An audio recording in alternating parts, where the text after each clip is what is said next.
everything from organic fruit and veg, we have free-range meats, we have a selection of olives, cheeses, breads, chocolate, dog food, selection of street foods. We've got Moroccan, Mexican, sushi, delicious sushi.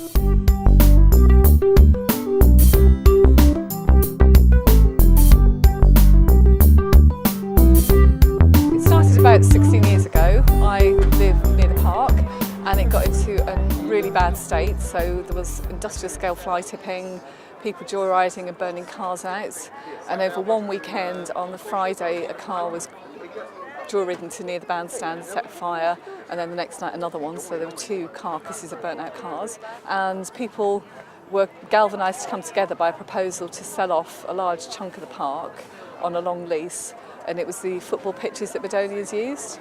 And they had strong community links, so people basically came together initially to fight a proposal by the council to give a 100-year lease of those pitches. I think it was to the golf club to expand, and we won on that. And the chairman at the time of the football club said we should carry on now, because if we don't, it's in such a bad state, it will just be said, you know, there's nothing to do but sell it off because it's in such a mess. So fast forward 16 years and just describe to me what you've achieved in all that time. We've raised over £1 million in capital and built a paddling pool, which we've managed to keep going for 10 years, and it's kept it sustainable, and we're completely responsible for maintaining it, paying for it, getting the grass inside it cut. We've built an adventurous playground that was designed by local school children, and we're really proud of that, and they're still around and they're still really proud of it. We recognised early on that as well as doing capital improvements, we needed money to look after everything.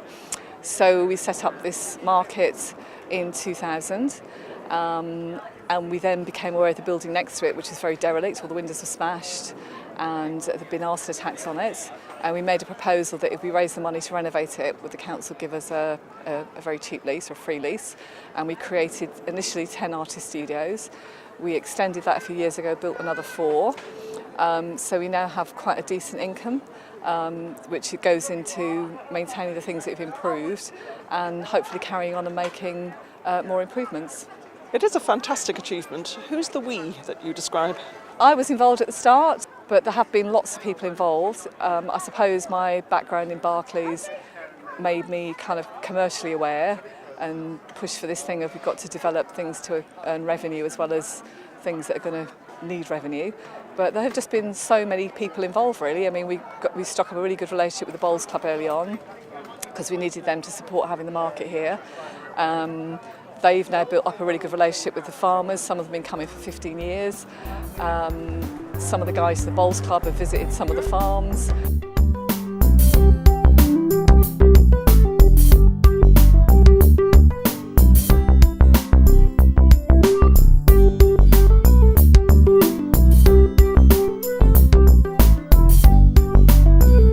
It's fantastic. They've done so much work here on all the different aspects of the playground, and it's the perfect timing for these 2 young girls because they've just grown up and they're able to come and use this. It's absolutely fantastic. We're not near any main roads, so the children can run around. It's near the playground. It's by the river, which is lovely, so you can combine it with a lovely walk. It's by Chiswick House. We get a lot of dog walkers coming through on a Sunday. Unlike a lot of other farmers markets, people tend to hang around here, which is nice, and they spend the morning here. We've got lots of tables and chairs, and people can relax and have lunch and have coffee and just enjoy the day.